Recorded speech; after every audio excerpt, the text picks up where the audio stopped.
4 Estações, de Stephen King. Leitura de orelha. Um homem acusado injustamente pela morte da esposa tenta descobrir a forma de escapar de uma prisão de segurança máxima. O relacionamento doentio entre um adolescente de 13 anos e um velho nazista. Um grupo de jovens amigos e um encontro marcante com a morte. Uma jovem mãe corajosa e a luta insana para ter o filho. Mais uma vez, o talento genial de Stephen King nos surpreende com 4 histórias fascinantes. Dessa vez, entretanto, demônios não irrompem com risos satânicos de guarda-roupas, nem vampiros se divertem à luz da lua. É no banal cotidiano que a crueldade se revela, em gestos sutis, nos desejos mais malévolos, no que há de mais terrível e mesquinho na natureza humana. Ao mesmo tempo, dessas histórias independentes surgem personagens apaixonantes, figuras inesquecíveis para compor a já extensa galeria de grandes personagens criados por King.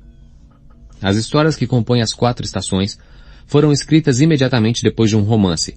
Segundo o autor, é como se, ao terminar um de seus longos trabalhos, ainda tivesse gás suficiente para produzir um romance curto. Algumas delas renderam filmes célebres como Um Sonho de Liberdade, baseado em Rita Hayworth e a Redenção de Shawshank, e Conta Comigo, inspirado em O Corpo. Em 4 Estações, Stephen King se distancia do sobrenatural e mergulha no dia a dia de personagens comuns, construindo histórias envolventes que arrastam o leitor até a última página.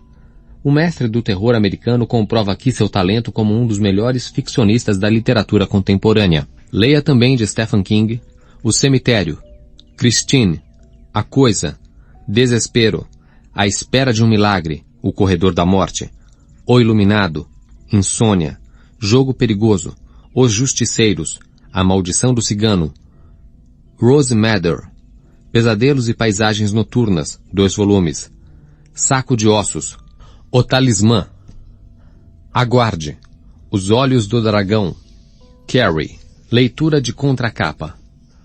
Um homem inocente condenado à prisão perpétua num presídio de segurança máxima. O que alimenta cada segundo de sua vida?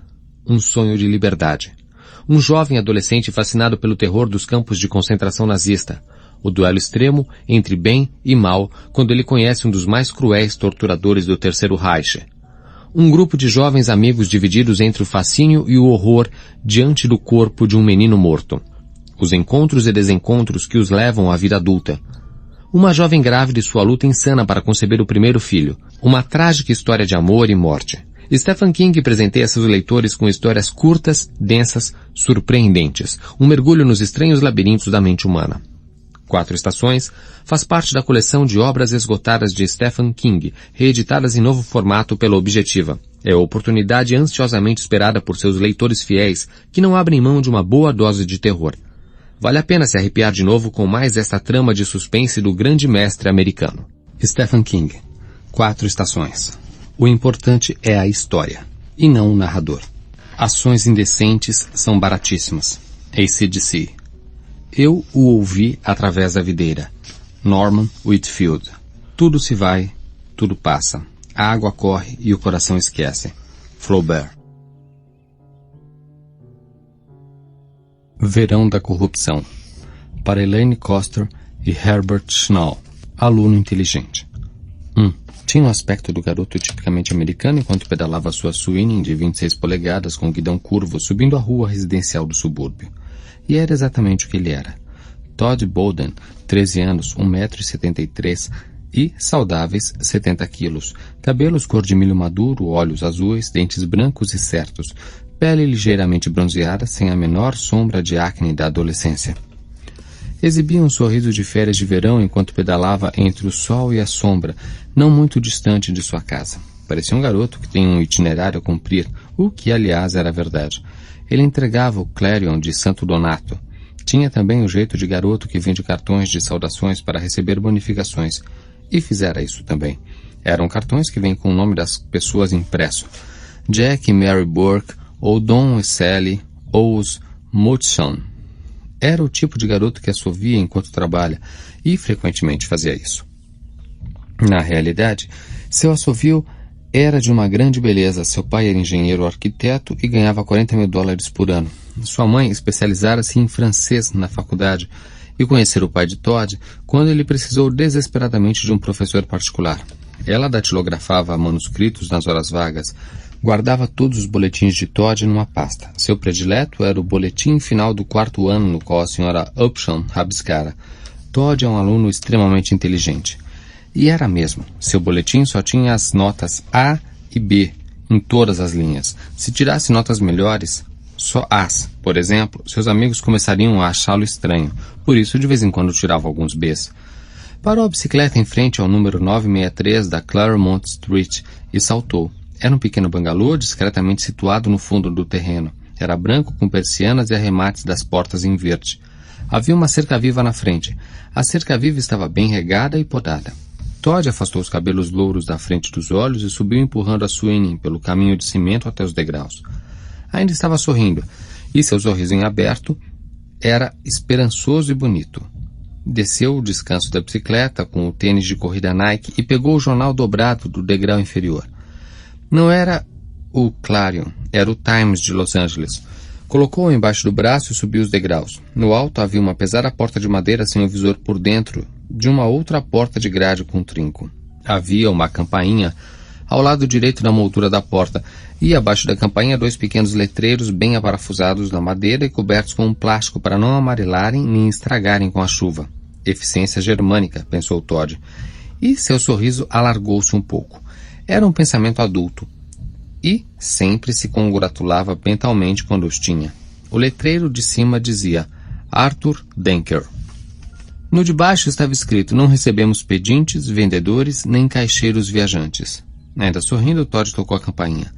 Mal conseguiu ouvir o toque abafado em algum lugar distante dentro da pequena casa. Tirou o dedo da campainha e levantou um pouco a cabeça, tentando ouvir os passos.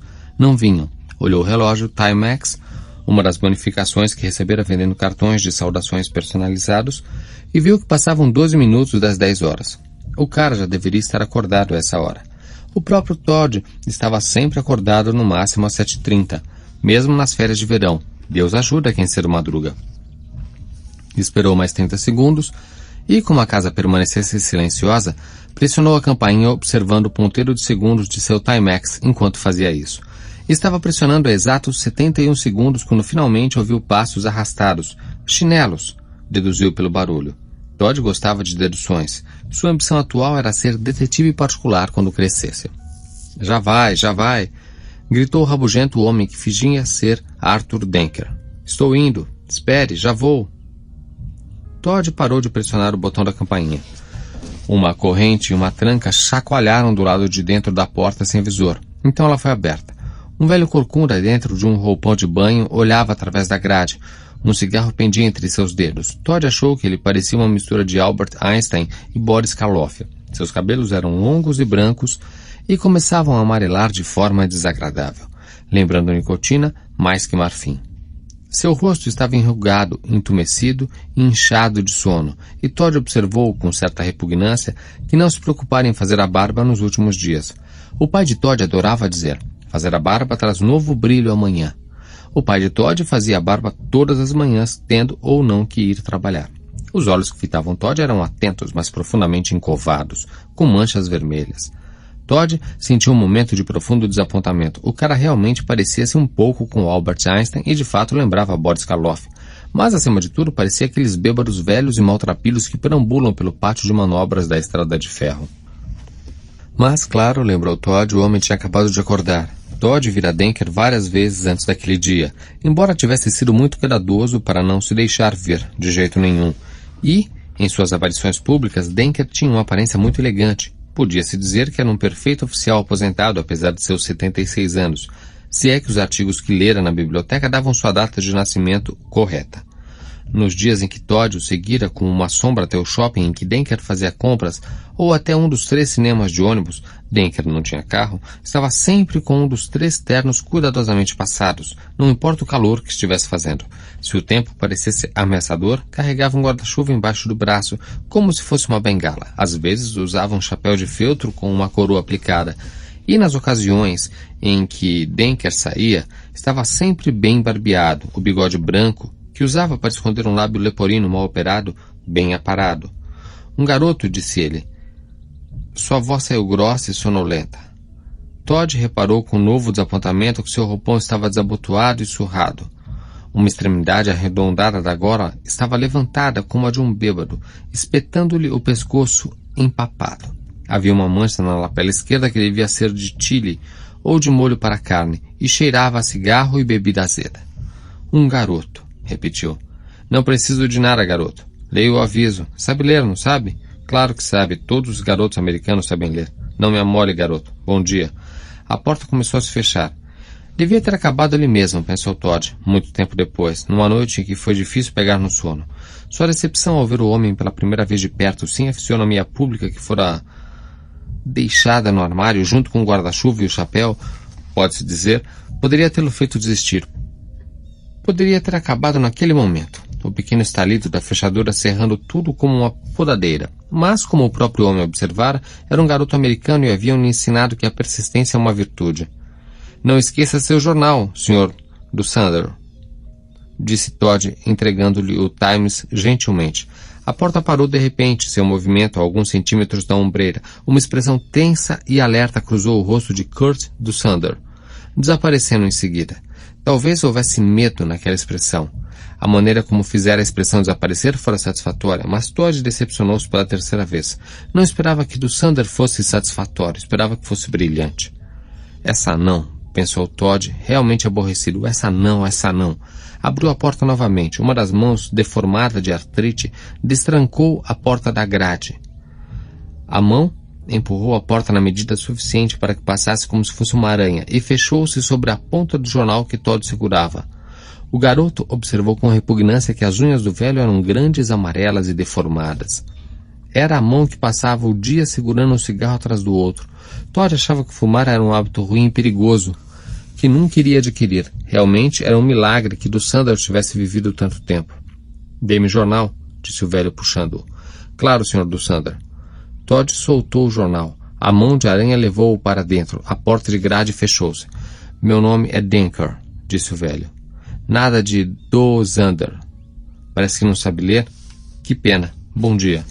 A porta começou a fechar novamente. Todd falou rápido pelo vão que ia se estreitando. Bergen-Belsen, janeiro de 1943 a junho de 1943. Auschwitz, junho de 1943 a junho de 1944. Unterkommandant Patin. A porta parou de novo. O rosto inchado e pálido do velho apareceu no vão como um balão meio murcho e enrugado. Todd sorriu. O senhor saiu de Patin antes dos russos chegarem. Foi para Buenos Aires. Algumas pessoas dizem que enriqueceu lá investindo o dinheiro que levou da Alemanha no tráfico de drogas. De qualquer forma, estava na cidade do México entre 1950 e 1952. Depois... Garoto, você é maluco? Um dos dedos com artrite formava círculos ao redor da orelha deformada, mas a boca desdentada tremia frágil e em pânico. De 1952 até 1958 eu não sei, disse Todd com um sorriso mais largo ainda. Ninguém sabe, eu acho. Pelo menos não me dizem. Mas um agente israelense reconheceu-o em Cuba trabalhando como porteiro de um grande hotel pouco antes de Castro assumir. Perderam-no de vista quando os rebeldes entraram em Havana. Apareceu em Berlim Ocidental em 1965. Quase o pegaram. Enquanto falava, apertava os dedos com uma das mãos largas que se contorciam. Os olhos de do Sander pousaram sobre aquelas mãos bem feitas e fortes. Mãos que eram feitas para construir barcos de corrida e modelos Aurora. Todd já tinha feito os dois. Na realidade, um ano antes, ele e o pai haviam montado uma cópia do Titanic. Levaram quase 4 meses. E o pai de Todd a aguardava no escritório. Não sei do que está falando, disse do Sander. Sem os dentes postiços, as palavras adquiriam um tom frágil que não agradava a Todd. Não soavam, bem, autênticas. O coronel Klink, do Hopan's Heroes, parecia mais nazista que do Sander. Mas na sua época deve ter sido mesmo um as. Em um artigo sobre os campos da morte na Men's Action, o escritor o chamara de Carrasco de Patin. Saia daqui, garoto, antes que eu chame a polícia. É, acho melhor chamar, Sr. do Sander. Ou Her do Sander, se preferir. Continuou a sorrir, exibindo dentes perfeitos que tinham sido escovados com flúor desde que nascera, e com creche 3 vezes ao dia há quase o mesmo tempo. Depois de 1965, ninguém mais o viu, até que eu o vi, há 2 meses, no ônibus, para o centro. Você está maluco. Assim, se quiser chamar a polícia, disse Todd sorrindo. Chame. Eu espero no alpendre. Mas se não quiser chamar agora, por que não me deixa entrar? Vamos conversar. Houve uma longa pausa enquanto o homem olhava o garoto sorridente. Pássaros gorjeavam nas árvores. No quarteirão seguinte, um cortador de grama estava ligado e mais distante, nas ruas mais movimentadas, as buzinas produziam seu próprio ritmo de vida e negócios. Apesar de tudo, Todd sentiu um início de dúvida. Não podia estar errado, podia? Havia algum erro de sua parte? Achava que não, mas isso não era nenhum exercício de sala de aula, era a vida real. Então sentiu uma onda de alívio. Um ligeiro alívio, convenceu-se depois, quando Dussander disse: pode entrar um pouco, se quiser, mas só porque não quero lhe causar problemas, entendeu? Claro, Sr. Dussander, disse Todd. Abriu a porta de grade e entrou no hall. Dussander fechou a porta atrás deles, interceptando a manhã. A casa tinha um cheiro azedo de cerveja, um cheiro que sua casa às vezes tinha no dia seguinte ao de alguma festa que seus pais davam quando sua mãe ainda não tivera tempo de arejá-la. Mas esse cheiro era pior. Era forte e impregnado, cheiro de bebida, fritura, suor, roupas velhas e um fedor de remédio como o Vic. Estava escuro no hall e Dussander estava perto demais, a cabeça enfiada na gola do roupão, como a cabeça de um abutre que espera um animal ferido desencarnar. Naquele momento, apesar da barba por fazer e da pele enrugada e caída, Todd pôde ver o homem que vestia o uniforme negro da SS melhor do que nunca. E sentiu uma repentina pontada de medo percorrer sua barriga. Um ligeiro medo, consertou depois. Devo lhe dizer que se alguma coisa me acontecer, começou. E então Dussander passou por ele arrastando os chinelos no chão e entrou na cozinha. Levantou a mão desdenhosamente para Todd, que sentiu uma onda de sangue quente subir para sua garganta e faces. Todd seguiu, seu sorriso hesitando pela primeira vez. Não tinha imaginado que acontecesse exatamente assim, mas funcionaria. As coisas entrariam em foco, claro que sim. Sempre entravam. Começou a sorrir novamente ao entrar na sala de estar. Teve outra decepção. E que decepção! Mas achava que, para esta, estava preparado. Não havia, é claro, nenhum quadro a óleo de Hitler com seu topete pendente e olhos que o seguiam. Nenhum estojo de medalhas, nenhuma espada ritual pregada na parede, nenhuma Luger, nem PPK Walter no consolo da lareira. Não havia, na verdade, nenhum consolo. Claro, Todd disse a si mesmo, o cara teria que tirar da cabeça tudo o que se via nos filmes ou na TV. Parecia a sala de estar de um velho qualquer que mora sozinho numa pensão meio desarrumada. A falsa lareira era revestida de falsos tijolos. Um Westclox ficava pendurado no alto. Havia uma TV Motorola preta e branca na mesinha, bem ao lado. As pontas da antena, em forma de V, tinham sido enroladas com papel alumínio para melhorar a recepção. O chão era coberto com um carpete cinza, gasto. O porta-revistas ao lado do sofá continha exemplares da Revista Geográfica Universal, das Seleções e do Times de L.A., Los Angeles. Em vez de um quadro de Hitler ou de uma espada ritual pendurada na parede, havia um certificado de cidadania emoldurado e a foto de uma mulher usando um chapéu engraçado. Dussander lhe contou depois que aquele tipo de chapéu era chamado cloché e fora muito popular nas décadas de 20 e 30. A dor de cabeça piorou. Sua boca ficou seca. Vagamente, a certa distância, ouviu Foxy dizer que tinha que entrar para o jantar. Todd perguntou a Foxy se poderia ficar ali, na garagem, lendo, enquanto Foxy comia. Foxy lançou-lhe um olhar intrigado, sacudiu os ombros e disse que sim. E Todd leu, curvado sobre as caixas de revistas antigas de guerras verdadeiras, até que sua mãe telefonou perguntando se algum dia ia voltar para casa. Como uma chave que abre uma porta. Todas as revistas diziam que era lamentável o que tinha acontecido, mas todas as histórias continuavam no final do livro, e quando se passava a essas páginas, as palavras dizendo que fora lamentável estavam cercadas de anúncios, anúncios que vendiam facas, cintos e capacetes alemães, assim como cintas mágicas e remédios para a calvície, comprovadamente eficazes. Esses anúncios vendiam bandeiras germânicas com emblemas da suástica, Lugers nazistas e um jogo chamado Ataque a Panzer, assim como lições por correspondência e promessas de torná-lo rico vendendo sapatos de plataforma para baixinhos. Diziam que era lamentável, mas parecia que muitas pessoas não se importavam. Como se apaixonar? Ah, sim, lembrava-se muito bem daquele dia. Lembrava-se de tudo. Um calendário velho e amarelado de garotas nuas numa parede dos fundos, a mancha de óleo no chão de cimento, a forma como as revistas estavam amarradas com um barbante de cor laranja. Lembrava-se como sua dor de cabeça piorava um pouco cada vez que pensava naquele número inacreditável. 6 milhões. Lembrava-se de ter pensado: quero saber tudo o que aconteceu naqueles lugares. Tudo. E quero saber o que é mais verdadeiro. As palavras ou os anúncios que colocam ao lado das palavras. Lembrou-se da Pernalonga Anderson quando finalmente empurrou as caixas de volta para baixo da escada e pensou: ela tinha razão. Encontrei meu grande interesse. Dussander ficou olhando para Todd durante um longo tempo. Então cruzou a sala de estar e sentou-se pesadamente numa cadeira de balanço. Olhou para Todd novamente, incapaz de decifrar a expressão ligeiramente sonhadora e nostálgica no rosto do garoto. Sim, foram as revistas que despertaram meu interesse, mas acho que muita coisa que dizem ali é, você sabe, pura besteira. Então fui até a biblioteca e descobri muito mais. Algumas coisas eram até mais claras. No começo, a bibliotecária idiota não queria que eu lesse nada daquilo porque estava na seção de adultos da biblioteca, mas eu disse que era para o colégio. Se for para o colégio, tem que deixar você ler. Mesmo assim, telefonou para meu pai. Todd revirou os olhos com desdém, como se meu pai não soubesse o que eu estava fazendo. Sacou? Ele sabia mesmo? Claro. Meu pai acha que as crianças têm que conhecer a vida o quanto antes. Tanto o mal quanto o bem. Então, estarão preparadas para ela. Ele diz que a vida é um tigre que tem que se pegar pelo rabo. E se você não conhecer a natureza da fera, ela devora você. Disse Dussander. Minha mãe pensa da mesma forma. Dussander parecia atordoado, sem saber onde estava. De qualquer outra maneira, o material da bibliotecária estava realmente bom. Aquilo que ela me passou. Só que na biblioteca de Santo Donato devem ter centenas de livros sobre campos de concentração nazistas. Muitas pessoas devem gostar de ler sobre isso. Não tinha tantas fotos como nas revistas do pai de Foxy, mas o material era realmente horrível. Cadeiras com pregos nos assentos, pessoas arrancando dentes de ouro com alicate, chuveiros que soltavam gases venenosos. Todd balançou a cabeça.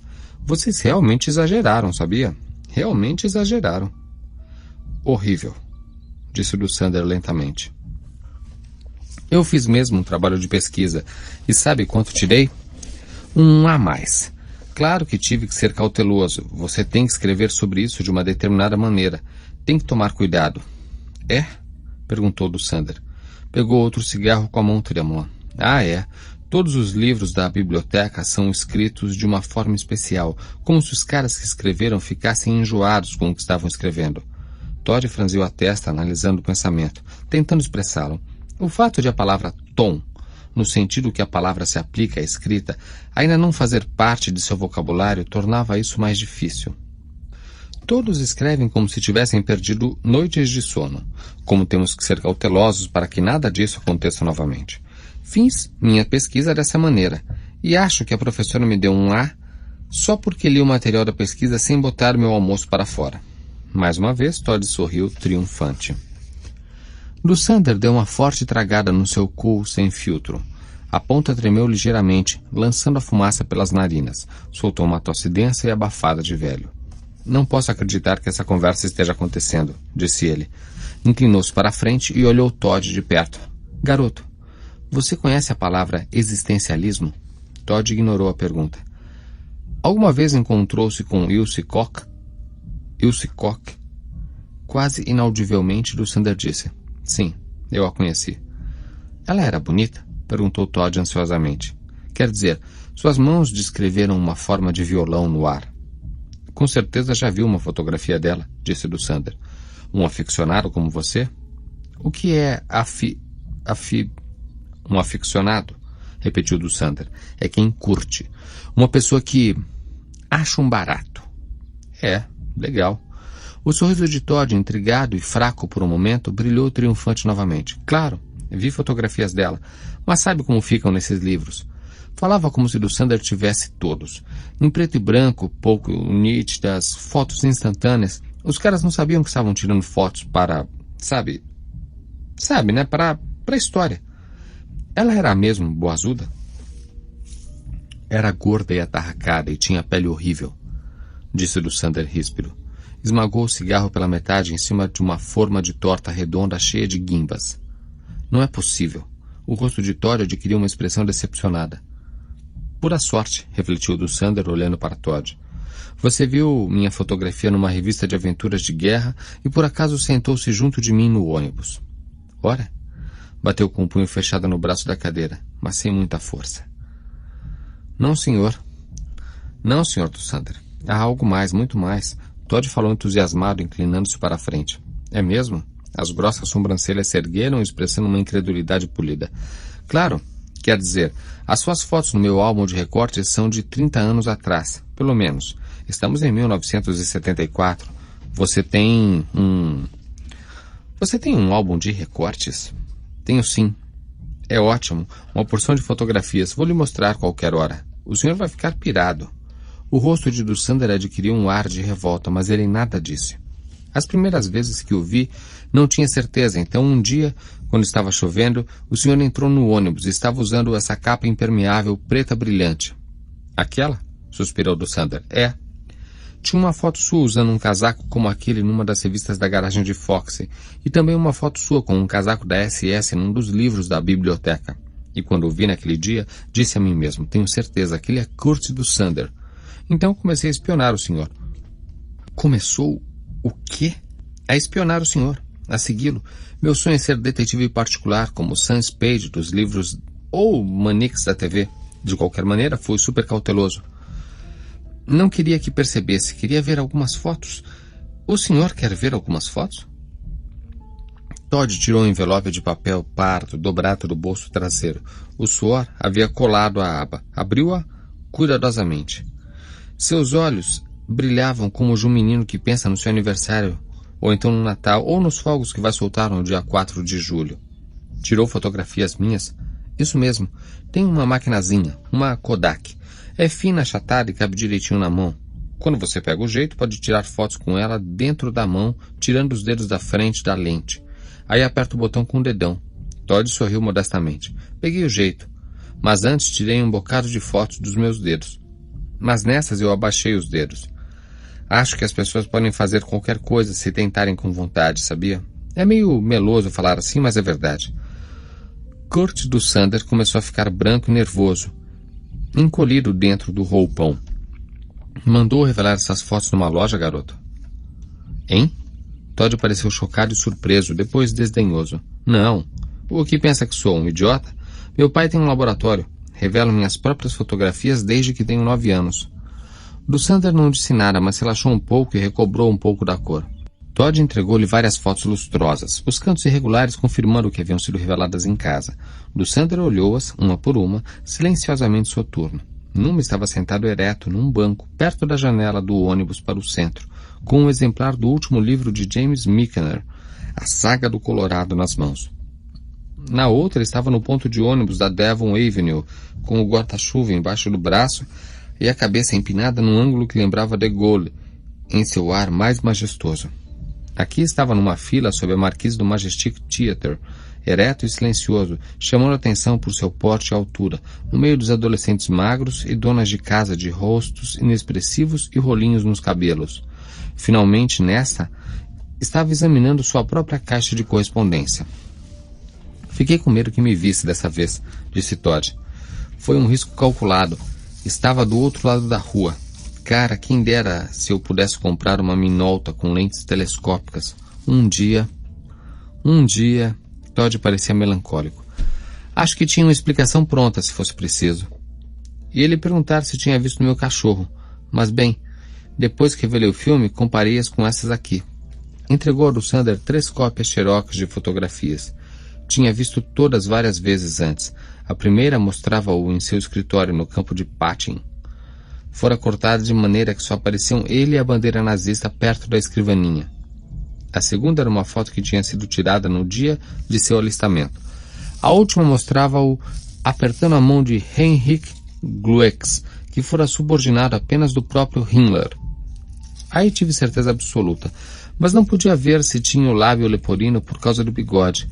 Mas tinha que ter certeza mesmo, então consegui isso. Entregou a última folha do envelope. Estava dobrada muitas vezes. Tinha sujeira agarrada nas dobras. Os cantos estavam rasgados e amassados. Como ficam os papéis quando passam muito tempo no bolso de garotos que não têm falta de coisas para fazer nem de lugares para ir. Era uma cópia da lista israelense de criminosos procurados na página de Kurt Dussander. Segurando-a nas mãos, Dussander refletia sobre corpos aflitos que recusavam-se a ficar enterrados. Tirei suas impressões digitais, disse Todd sorrindo. Depois comparei com as da folha. Dussander ficou boquiaberto e depois soltou um merda em alemão. Não fez isso. Claro que fiz. Mamãe e papai me deram um estojo para tirar impressões digitais no Natal do ano passado. Um de verdade, não o de brinquedo. Tinha um pozinho, 3 pincéis para 3 superfícies diferentes e o papel especial. Meus pais sabem que quero ser detetive particular quando crescer. Mas acho que vou desistir. Desprezou a ideia levantando e abaixando os ombros.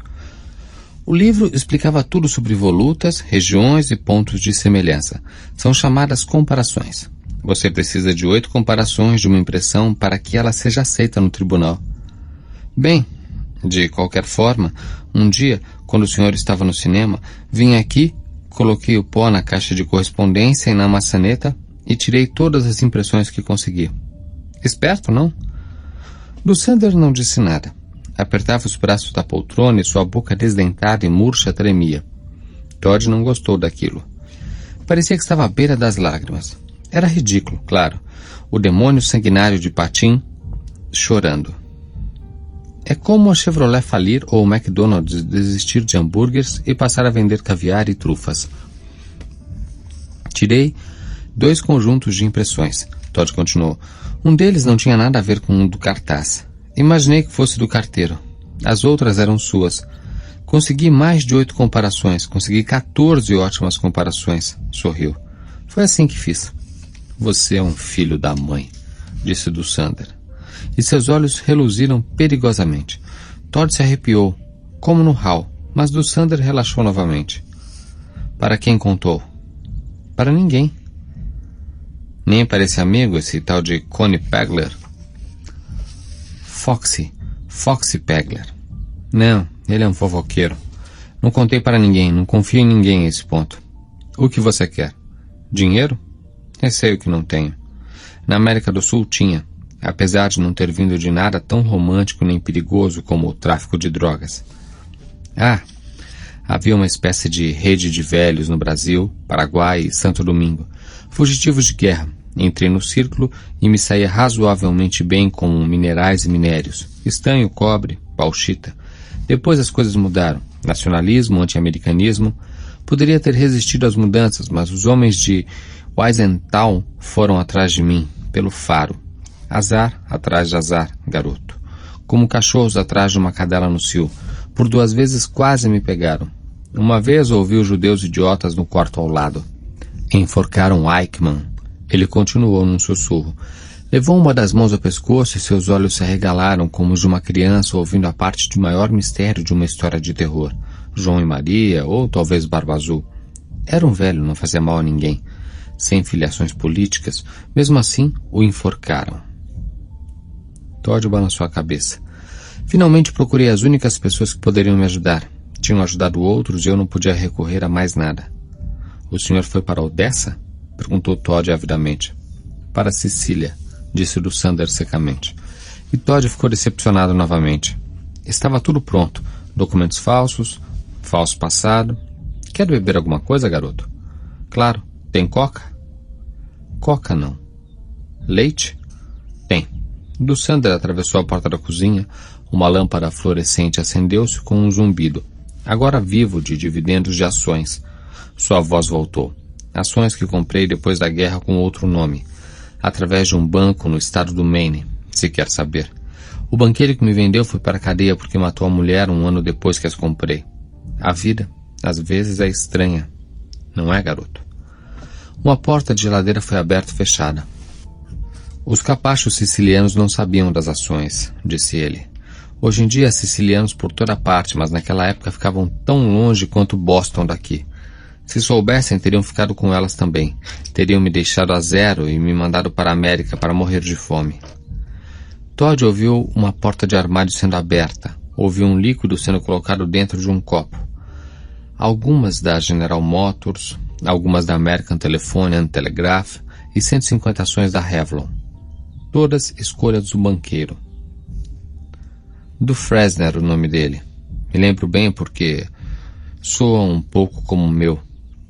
Parece que não era tão esperto em matar mulheres como era em escolher ações em alta.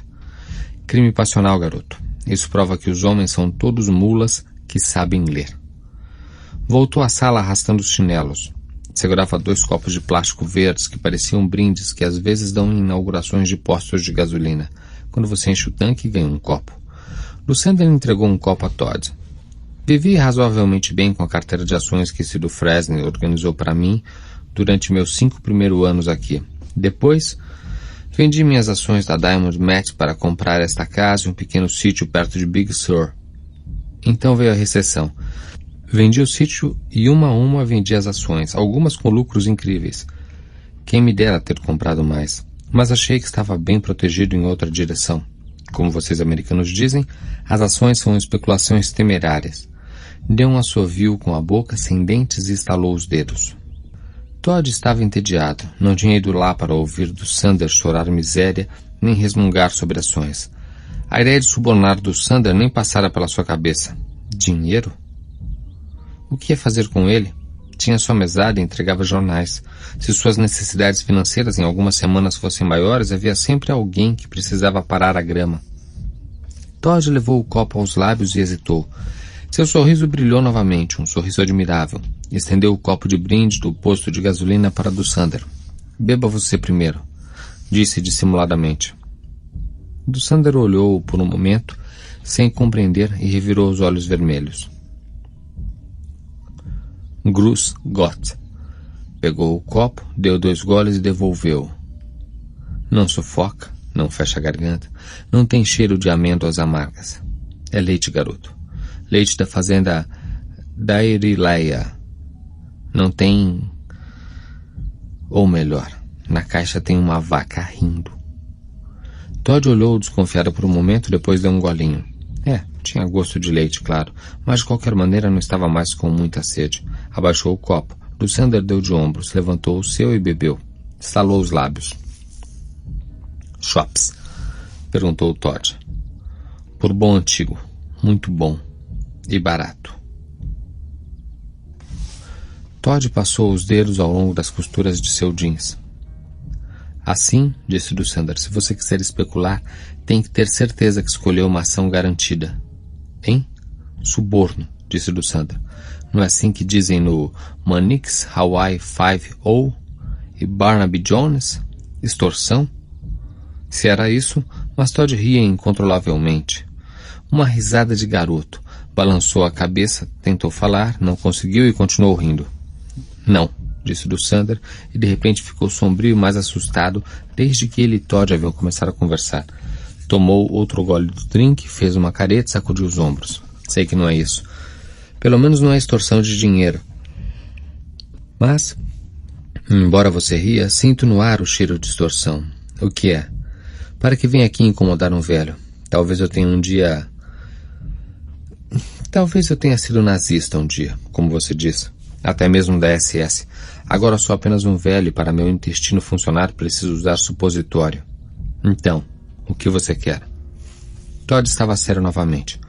Olhou para do Sander com uma franqueza clara e atraente. Eu quero saber tudo. É isso. É só isso que eu quero, de verdade. Saber tudo? Ecoou do Sander. Parecia completamente perplexo. Todd inclinou-se para a frente, os ombros dourados aproximaram-se dos joelhos nos jeans. Claro, o esquadrão da morte, as câmaras de gás, os fornos, os caras que tinham que cavar a própria cova e depois ficar em pé na beira para cair dentro dela. Molhou os lábios com a língua. Os exames, os experimentos, tudo, todas as coisas horríveis. Lucinda olhou para ele com certo distanciamento intrigado, como um veterinário olha uma gata que acabou de dar à luz a uma ninhada de filhotes de 2 cabeças. Você é um monstro, disse. Todd fungou. De acordo com os livros que li para meu trabalho, o senhor é o monstro, Sr. do Sander, não eu. O senhor mandou-os para os fornos, não eu. 2.000 por dia em Patin, antes de o senhor chegar. 3.000 depois. 3.500 até os russos chegarem e o impedirem. Himmler chamou-o de especialista eficiente e lhe deu uma medalha. E o senhor me chama de monstro? Meu Deus. Isso não passa de grossa mentira americana, disse Dussander atormentado. Desceu o copo com violência, derramando bourbon na mão e na mesa. O problema não me diz respeito, nem a solução. Recebia ordens e diretrizes que seguia. O sorriso de Todd alargou-se. Era quase um sorriso afetado. Ah, sei. Sei como os americanos distorceram as coisas, murmurou Dussander, mas seus políticos fazem nosso Dr. Goebbels parecer uma criança brincando com um álbum de figurinhas no jardim de infância. Falam de moral enquanto mergulham criancinhas e velhos desesperados em gelatina incendiária. Os que resistem ao serviço militar são chamados de covardes e maus elementos.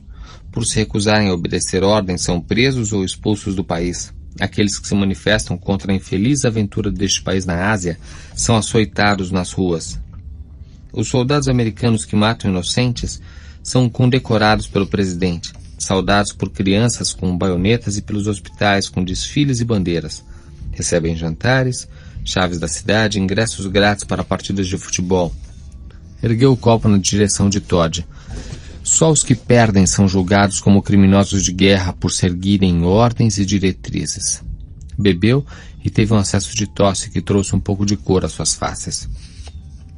Durante a maior parte do tempo, Todd ficara irrequieto, como sempre acontecia quando seus pais discutiam as notícias do Jornal da Noite.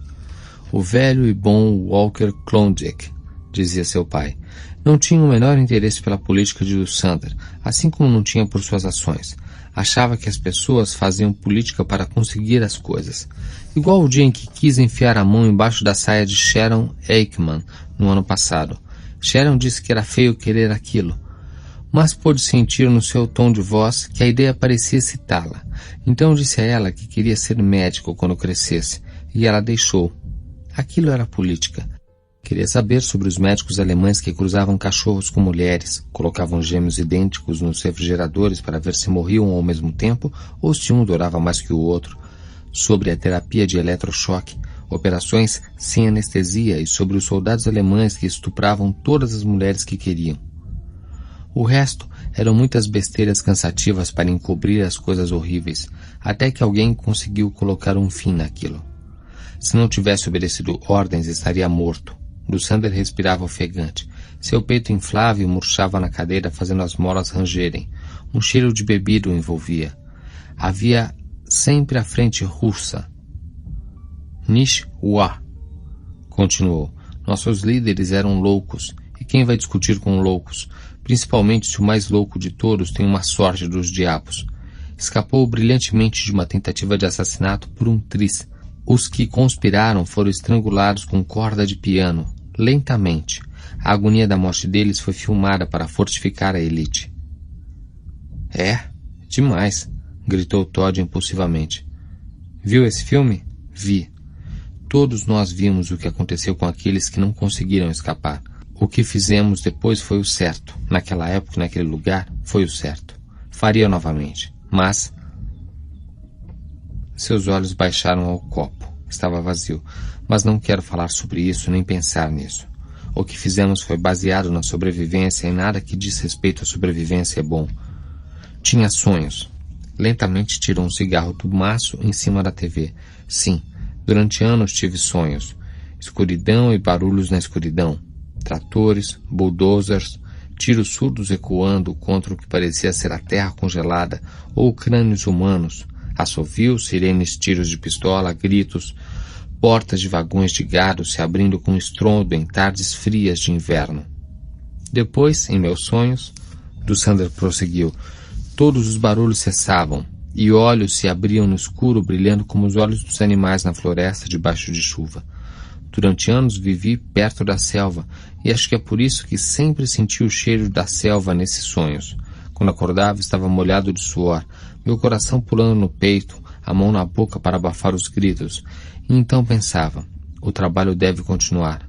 Há tão poucos indícios do que fizemos aqui que o mundo não precisará acreditar, já que não quer. Eu pensava, o trabalho deve continuar para que sobrevivamos. Todd ouviu isso com atenção e muito interesse. Aquilo estava bom, mas tinha certeza de que haveria coisa melhor nos próximos dias. Tudo o que Dussander precisava era de um pouco de estímulo. Puxa, que sorte! Muitos homens da idade dele estavam senis. Dussander deu uma forte tragada no cigarro. Depois, quando os sonhos passaram, havia dias em que achava que tinha visto alguém de patim. Nunca guardas nem oficiais, sempre internos. Lembro de uma tarde na Alemanha Ocidental, 10 anos atrás. Houve um acidente na estrada. Todas as pistas estavam engarrafadas. Estava no meu Morris, ouvindo rádio, esperando o trânsito andar, o trânsito correr para frente. Olhei para a direita. Havia um Cinca, muito antigo, na pista ao lado, e o homem ao volante me olhava. Talvez tivesse 50 anos e tinha um ar doente. Tinha uma cicatriz no rosto, seus cabelos eram brancos, curtos, mal cortados. Desviei o olhar para o outro lado. Os minutos se passaram e o trânsito não andava. Comecei a olhar de vez em quando para o homem do Cinca. Cada vez que fazia isso, ele estava olhando para mim. O rosto impávido como um morto, os olhos encovados. Convenci-me de que estivera em patim. Estivera lá e me reconhecera. Dussander passou a mão nos olhos. Era inverno, o homem usava um sobretudo, mas fiquei convencido de que se saltasse de meu carro e fosse até ele, fizesse-o tirar o casaco e levantasse sua manga, veria um número em seu braço. Finalmente o trânsito recomeçou a andar. Distanciei-me do Cinca. Se o engarrafamento tivesse durado mais 10 minutos, acredito que teria saltado do carro e arrancado o homem lá de dentro. Teria batido nele com número ou sem número. Teria dado nele por me olhar daquele jeito. Pouco depois disso, deixei a Alemanha para sempre. Sorte sua, disse Todd. Dussander deu de ombros. Era assim em todos os lugares. Havana, Cidade do México, Roma. Fiquei em Roma durante 3 anos, sabe? Via um homem me olhando atrás de seu cappuccino num bar. Uma mulher no saguão do hotel que parecia mais interessada em mim que em sua revista. Um garçom no restaurante que ficava me olhando sem se importar com quem estava servindo. Convencia-me de que essas pessoas me estudavam e na mesma noite o sonho voltava. Os barulhos, a selva, os olhos. Mas quando vim para a América, tirei isso da cabeça. Continuou. Vou ao cinema, como fora uma vez por semana, sempre nesses lugares de refeições rápidas que são limpos e bem iluminados com lâmpadas fluorescentes. Aqui em minha casa faço quebra-cabeças, leio romances, a maioria ruins, e vejo televisão. À noite bebo até ficar com sono. Os sonhos não voltaram mais. Quando vejo alguém me olhando no supermercado, na biblioteca ou na tabacaria, penso que é porque pareço com o avô dele, ou um antigo professor ou um vizinho de uma cidade que deixaram há muito tempo. Balança a cabeça para Todd. Qualquer coisa que tenha acontecido em Patim aconteceu com outro homem, não comigo. Formidável, disse Todd. Quero ouvir tudo. Os olhos de Dussander fecharam-se e abriram-se lentamente. Você não entende. Não quero falar sobre isso. Mas vai. Se não falar, vou contar para todo mundo quem é o senhor. Dussander olhou-o assustado. Sabia, disse ele, que mais cedo ou mais tarde encontraria a extorsão. Hoje quero saber sobre os fornos, disse Todd. Como os assou, depois que estavam mortos. Seu sorriso brilhou, puro e radiante. Coloque a dentadura antes de começar. Fica melhor com ela. Dussander fez o que lhe foi dito. Falou sobre os fornos a Todd até que ele teve que ir para casa almoçar. Cada vez que tentava passar às generalizações, Todd franzia a testa severamente e fazia perguntas específicas para trazê-lo de volta à sequência. Dussander bebeu muito enquanto falou. Não sorria. Todd sorria. Todd sorria pelos dois. Agosto de 1974. Sentaram-se na varanda dos fundos de Dussander sob um céu sem nuvens, radiante. Todd usava jeans, tênis e sua camiseta do time de beisebol. Dussander usava uma camiseta cinza frouxa e calças caqui largas presas por suspensórios. Calças de bêbado, pensou Todd com satisfação íntima. Pareciam saídas diretamente de uma caixa dos fundos da loja do Exército da Salvação, no centro. Teria que fazer alguma coisa em relação à maneira como Dussander se vestia quando estava em casa. Tirava um pouco da graça. Ambos comiam um Big Mac que Todd trouxera na cesta da bicicleta, pedalando rápido para não esfriar. Todd bebia uma coca com um canudo de plástico. Dussander tinha um copo de bourbon. Sua voz de velho aumentava e diminuía, frágil, hesitante, às vezes quase inaudível, seus olhos azuis desbotados, com as comuns manchas avermelhadas, nunca ficavam parados. Um observador acharia que eram avô e neto, o último talvez participando de um rito de passagem transmitido de geração a geração. É só o que lembro, terminou Dussander por aquele dia, e deu uma grande dentada no sanduíche. O molho secreto do McDonald's escorreu pelo seu queixo. Pode fazer melhor, disse Todd calmamente. Dussander tomou um longo gole de bourbon. Os uniformes eram feitos de papel, disse finalmente, quase rosnando. Quando um interno morria, o uniforme era passado adiante, se ainda pudesse ser usado. Às vezes um uniforme de papel dava até para 40 presos. Recebi notas altas pela minha economia. De Gluex? De Himmler. Mas havia uma fábrica de roupas em Patin. Disse isso na semana passada. Por que não mandava fazer os uniformes lá? Os próprios internos poderiam ter feito. A função da fábrica de Patin era fazer uniformes para soldados alemães. Quanto a nós, a voz de Dussander hesitou por um momento. Depois forçou-se a continuar. Não estávamos pensando em reabilitação, concluiu. Todd deu seu sorriso largo. Está bom por hoje? Por favor, minha garganta está ardendo.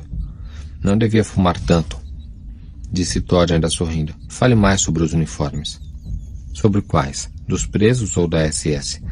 A voz de Dussander era resignada. Sorrindo, Todd falou.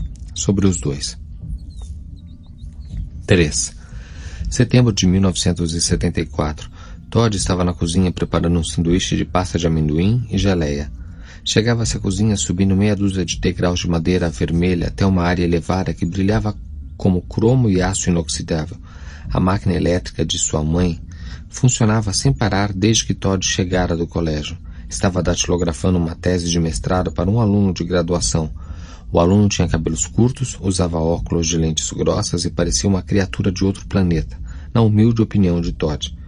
A tese era sobre o efeito das moscas das frutas no Vale das Salinas, após a Segunda Guerra Mundial, ou qualquer merda dessas.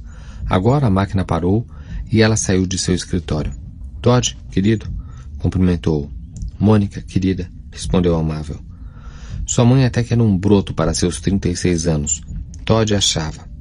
Cabelos louros com mecha cinza em certas partes, alta, bem feita de corpo, e hoje estava vestida com um short vermelho escuro e uma blusa de tecido fino e transparente, tom de uísque. Dera um nó displicente na blusa embaixo dos seios, deixando parte da barriga lisa e esticada à mostra. Um pedaço de borracha de máquina estava colado em seu cabelo, preso descuidadamente para trás com uma presilha azul turquesa. Como foi no colégio? Perguntou subindo os degraus para a cozinha.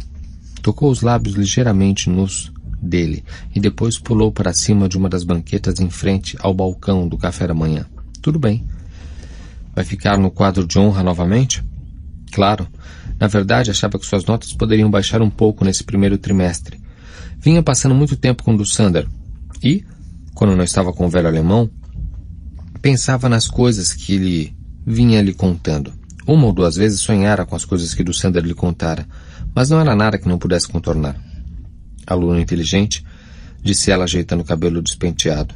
Que tal o sanduíche? Bom, Todd respondeu. Poderia fazer um para mim e levar no meu escritório? Não posso, ele levantou-se. Prometi ao Sr. Denker que iria visitá-lo e ler um pouco para ele. Ainda está no Robson Crusoe? Não. Mostrou-lhe a lombada de um grosso livro que comprara num sebo por 20 cents. Tom Jones. Nossa, vai levar o ano inteiro para acabar isso, Todd querido. Não podia ao menos arrumar uma edição resumida como a do Crusoe? Provavelmente, mas ele queria ouvir tudo. Ele disse isso. Olhou para ele por um momento, depois abraçou-o. Era raro ela ser tão expansiva e Todd ficava um pouco embaraçado. Você é um amor. Passa a maior parte de seu tempo livre lendo para ele. Seu pai e eu achamos simplesmente excepcional. Todd baixou os olhos modesto. E não quer contar para ninguém, disse ela, escondendo os seus próprios méritos. Os meus amigos provavelmente iam achar que sou esquisito, disse Todd sorrindo modestamente de cabeça baixa. Esses merdas. Não diga isso, ela repreendeu-o distraidamente. Depois, acha que o Sr. Denker gostaria de vir jantar conosco qualquer dia? Pode ser, disse Todd vagamente. Olha, estou com a maior pressa, tenho que me mandar. Está bem. Jantar às 6:30, não esqueça. Não. Seu pai tem que trabalhar até mais tarde, então jantaremos só eu e você, está bem? Ótimo, minha gata. Ela observou-o sair com um sorriso orgulhoso, esperando que não tivesse nada no Tom Jones que não devesse ler. Tinha só 13 anos, achava que não tinha nada. Estava sendo criado numa sociedade em que revistas como a Penthouse estavam disponíveis para quem tivesse $1,25, ou para qualquer garoto que alcançasse a última prateleira da estante de revistas e conseguisse dar uma espiada antes de o vendedor mandá-lo colocar a revista de volta e sumir dali. Uma sociedade em que as pessoas pareciam levar em conta as opiniões distorcidas dos vizinhos, achava que não podia ter muita coisa num livro de 200 anos que distorcesse a cabeça de Todd. Embora achasse que o velho iria gostar se tivesse. É como Richard gostava de dizer. Para uma criança, o mundo inteiro é um laboratório. É preciso deixá-la pesquisá-lo. E, se a criança em questão tem uma vida doméstica saudável e pais amorosos, será totalmente forte para enfrentar as adversidades. E lá ia o garoto mais saudável que ela conhecia, pedalando sua Sweeney rua acima. Fizemos o melhor pelo garoto, pensou, virando-se para preparar o sanduíche. Paciência se não foi o melhor. 4. Outubro de 1974. Lusander perdera peso. Sentaram-se na cozinha, a cópia gasta de Tom Jones entre eles, sobre a mesa coberta com oleado. Todd, que sempre procurava não dar furos, comprara um comentário sobre um livro. O livro com a parte de sua mesada e lera cuidadosamente todo o resumo na possibilidade de sua mãe ou seu pai fazerem alguma pergunta sobre o enredo. Todd estava comendo um doce de chocolate que comprara no mercado.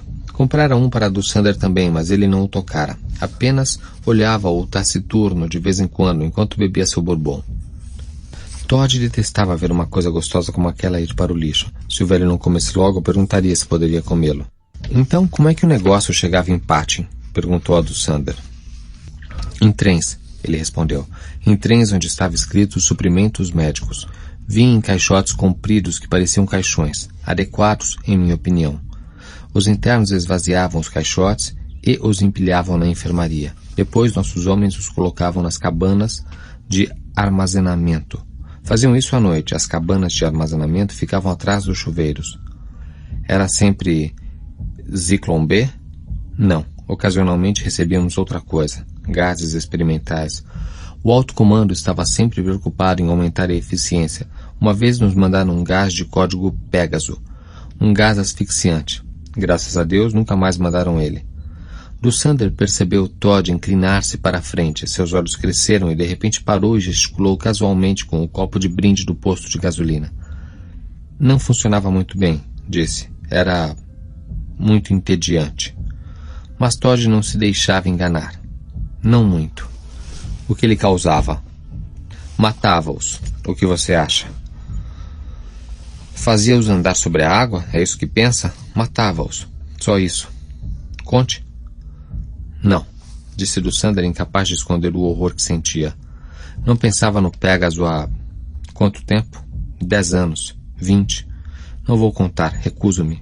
Conte, repetiu Todd, lambendo a cobertura de chocolate dos dedos. Conte, senão já sabe. Sim, pensou Lusander. Sei mesmo, seu pequeno monstro depravado. Fazia-os dançar, disse relutante. Dançar? Como o Zyklon B saía dos chuveiros e eles começavam a pular. Alguns gritavam, a maioria ria, começavam a vomitar e a defecar incontrolavelmente. Uau, disse Todd. Cagavam, né? Apontou o doce de chocolate no prato de Lusander. Tinha acabado o seu. Vai comer isso? Lusander não respondeu. Seus olhos estavam atormentados pelas memórias. Seu rosto estava distante e gelado, como o lado escuro de um planeta sem rotação. Em sua mente, sentia a mais estranha mistura de aversão e, poderia ser, nostalgia. Eles começavam a estrebuchar e produziam sons altos e estranhos na garganta. Meus homens chamavam o Pégaso de gás de falsete.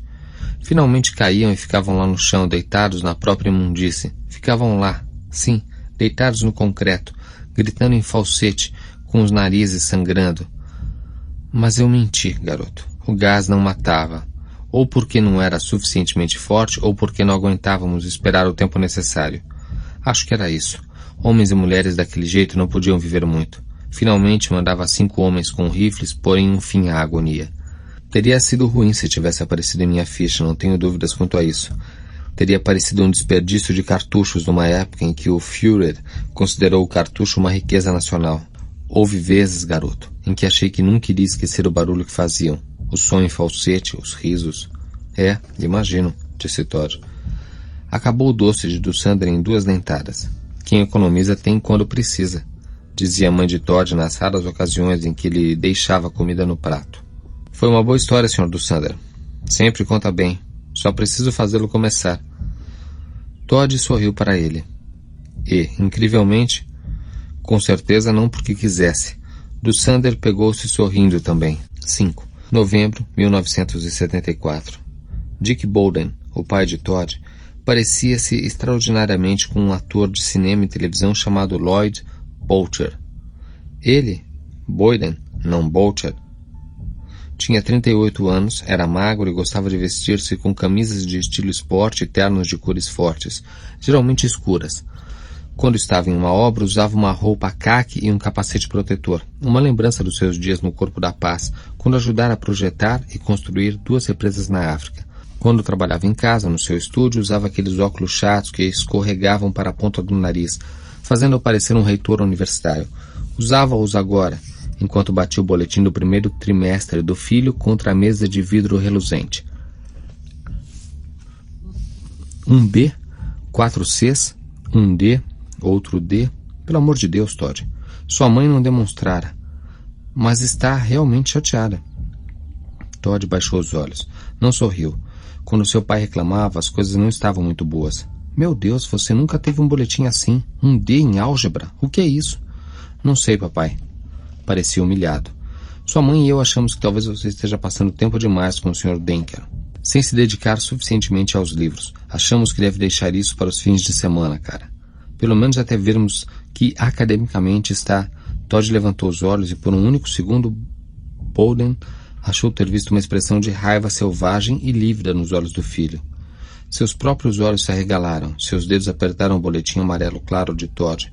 E, de repente, era apenas Todd olhando-o abertamente com certa tristeza. Aquela raiva existira mesmo? Claro que não. Mas aquele momento o perturbara, deixando-o sem saber exatamente como proceder. Todd não estava furioso e Dick Bolden não queria deixá-lo furioso. Ele e o filho eram sempre amigos. Sempre tinham sido. E Dick queria que continuassem assim. Não guardava segredos um do outro. Nenhum. Apenas que Dick Bolden, às vezes, era infiel com a secretária. Mas isso não era coisa que se contasse a um filho de 13 anos, não é? E, além do mais, aquilo não tinha absolutamente nenhuma relação com a sua vida doméstica, sua vida familiar. Era assim que devia ser, que tinha que ser, num mundo absurdo onde assassinos permaneciam impunes, alunos de 2º grau tomavam heroína na veia e alunos de 1º grau, da idade de Todd, apareciam com doenças venéreas. Não, papai, por favor, não faça isso. Quer dizer, não castigue o Sr. Denker por uma coisa que é culpa minha. Ele ia ficar perdido sem mim. Vou melhorar. De verdade. Aquela álgebra me deixou confuso no começo, mas estudei com o Ben Tremaine e logo comecei a entender. Não sei, fiquei um pouco bloqueado no início. Acho que está passando tempo demais com ele, insistiu Bolden, começando a fraquejar. Era difícil decepcionar o filho. E o que tinha falado sobre punir o velho por uma falta sua? Droga. Isso fazia sentido. O velho esperava ansiosamente suas visitas. O Sr. Storman, o professor de álgebra, é muito rigoroso, disse Todd. Muitos tiraram D. 3 ou 4 tiraram F. Bolden assentiu pensativo. Não vou mais às quartas-feiras até melhorar minhas notas. Ler os olhos do pai. E em vez de sair do colégio para fazer qualquer coisa, vou ficar lá estudando. Prometo. Gosta tanto assim do velho? Ele é muito legal, disse Todd com sinceridade. Bem, está certo. Tentemos a sua maneira, cara. Mas quero ver uma grande melhora em suas notas em janeiro, está me entendendo? Penso no seu futuro, pode achar que é muito cedo para começar a pensar nisso, mas não é. Incontestavelmente. Assim como sua mãe gostava de falar, quem economiza tem quando precisa, Dick Bolden gostava de dizer incontestavelmente. Compreendo, papai, disse Todd grave. Conversa de homem para homem. Então sai daqui e vá se dedicar aos livros. Levantou os óculos e bateu no ombro de Todd. É para já, papai. Bowden olhou Todd afastar-se com um sorriso orgulhoso. Era um menino especial e não era raiva o que vira no rosto de Todd, com certeza. Talvez mal-estar, mas não aquela emoção de alta voltagem que achara ter visto. Se Todd estivesse tão furioso, ele teria sabido. Podia ler o filho como um livro, sempre fora assim. Assoviando, seu dever de pai esquecido, Dick Bowden desenrolou uma planta e debruçou-se sobre ela. 6. Dezembro 1974. O rosto que apareceu em resposta ao dedo insistente de Todd na campainha estava abatido e pálido. Os cabelos, que em julho estavam viçosos, haviam começado a escassear na testa ossuda. Tinha um aspecto opaco e quebradiço. O corpo de Dussander, magro no começo, estava agora macilento. Embora, pensava Todd, não estivesse nem de longe tão macilento como o dos prisioneiros que caíram em suas mãos. A mão esquerda de Todd estava escondida atrás, quando Dussander abriu a porta. Tirou-a de trás e entregou um pacote embrulhado para Dussander. Feliz Natal, gritou. Dussander retraíra-se ao receber a caixa. Segurou-a sem nenhuma expressão de prazer ou surpresa. Segurava-a cautelosamente como se contivesse explosivo. Estava chovendo, uma chuva que há quase uma semana ia e vinha, e Todd carregava a caixa dentro do casaco. Estava embrulhada em papel prateado com uma fita. O que é? Perguntou Dussander sem entusiasmo enquanto ia para a cozinha. Abra e veja. Todd tirou uma lata de coca da jaqueta e colocou-a sobre o oleado de xadrez vermelho e branco que cobria a mesa da cozinha. É melhor abaixar a persiana, disse discretamente. A insegurança imediatamente despontou no rosto de Dussander. Por quê? Ora, nunca se sabe quem está olhando, disse Todd sorrindo. Não foi assim que passou todos aqueles anos, vendo as pessoas que podiam estar olhando antes que o vissem? Dussander abaixou a persiana da cozinha. Depois encheu um copo de bourbon. Então tirou o laço do pacote. Todd embrulhara como meninos normalmente embrulham presentes de Natal. Meninos que têm coisas mais importantes na cabeça, coisas como futebol, hóquei de rua e o filme de terror que passa às sextas-feiras e que vem com um amigo que vai ficar para dormir. Os dois enrolados num cobertor e espremidos no canto do sofá rindo. Havia muitas pontas rasgadas, dobras desiguais e durex. Refletiam a impaciência que uma mulher não teria. A contragosto, Dussander sentia-se ligeiramente sensibilizado e, mais tarde, quando a repugnância diminuiu um pouco, pensou, eu devia imaginar. Era um uniforme da SS, completo, com botas de cano alto. Olhava paralisado do conteúdo da caixa para a tampa de papelão. Peter, traje de qualidade no mesmo local desde 1951. Não, disse lentamente. Não vou vestir isso. Tudo acaba aqui, garoto. Morro, mas não visto isso. Lembre-se do que fizeram com o Eichmann. Todd falou solene. Era um velho e não estava na política. Não foi isso que contou? Além do mais, juntei dinheiro o outono inteiro. Custou mais de $80 com as botas. Também não se importava de vesti-lo em 1944. De jeito nenhum. Seu canalha. Dussander cerrou o punho e levantou-o. Todd não recuou. Ficou firme, os olhos brilhando. Vamos, disse mansamente. Toque-me. Toque-me apenas uma vez. Dussander abaixou a mão. Seus lábios tremiam. Você é um diabo que veio do inferno, murmurou. Vista-o, pediu Todd com cortesia. Vista-o. As mãos de Dussander alcançaram o cinto do roupão e pararam ali. Seus olhos, tímidos e suplicantes, encontraram os de Ted. Por favor, disse. Sou um velho. Chega. Todd balançou a cabeça lentamente, mas com firmeza.